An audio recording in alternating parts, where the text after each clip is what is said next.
I have a Mac with Wi-Fi and a VPN. I have an Xbox Series X. I'm going to show you how to share your internet from your Mac to your Xbox. There are other videos that show you how to do this. None of those strategies worked for me, so if you've been down that road, you might be in the right place.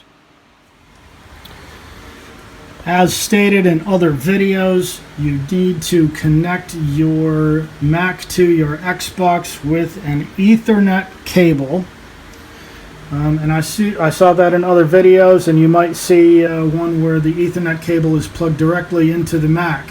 And you may have looked at your Mac and said, wow, there's no Ethernet port. What do I do now? You need one of these. Here's the package for it.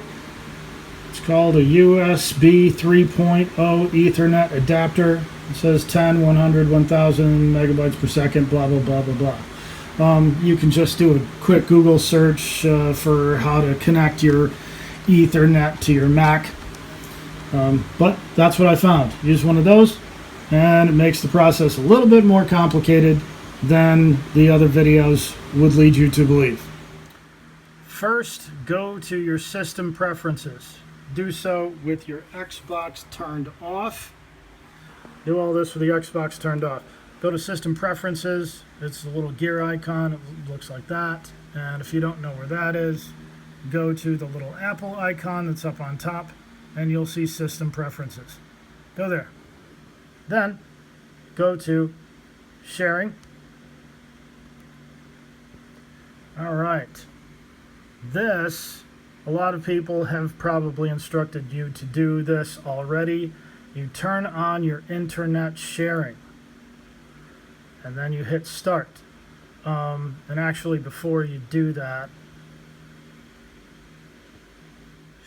before you click on your internet sharing, you're going to want to click this box over here that says share your connection from, and you want to share from Wi-Fi, assuming you have a Wi-Fi connection to your Mac.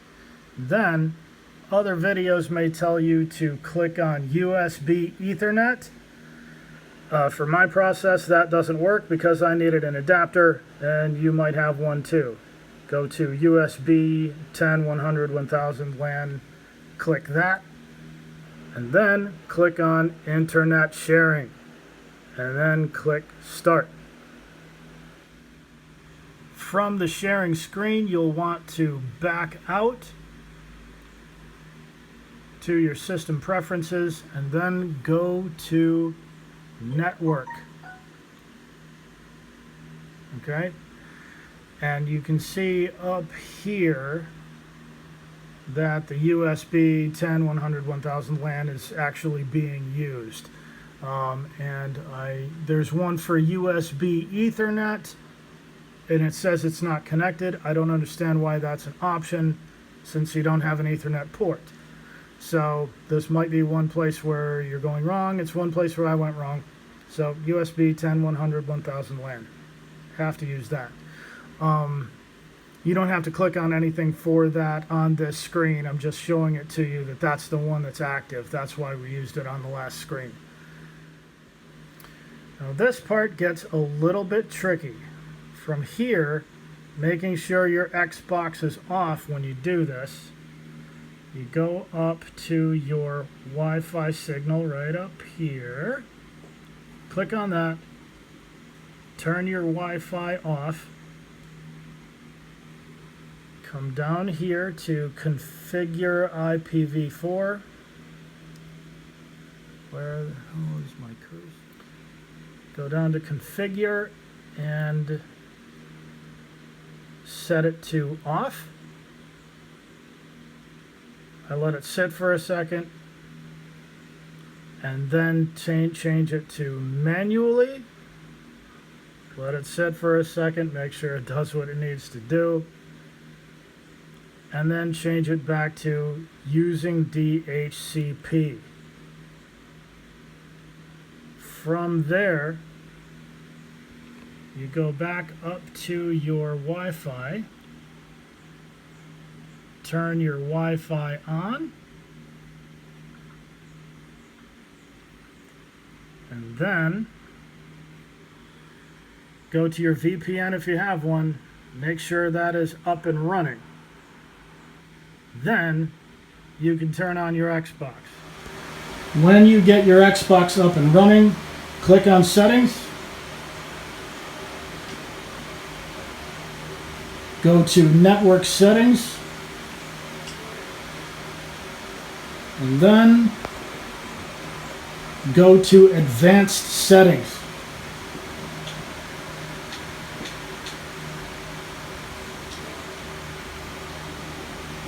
Now, there are other videos that will tell you to enter values in the IP settings and the DNS settings for the IP address, the subnet mask, and the gateway, and all of that stuff. That's really messy and confusing. I have not gotten any of that to work. I don't do that. What I'm going to show you is easier. Go to IP settings, click on automatic. Go to DNS settings. Hit automatic. Go to alternate port selection and hit automatic. It's going to think for a second and then it comes back. Then go back to network settings. Go to test network connection. And it's going to think and think and think, and it takes a minute. If at this point you get another connection error, unplug it from the Mac for 30 seconds and plug it back in and try it again. This process worked for me when others didn't, so give it a shot. Good luck.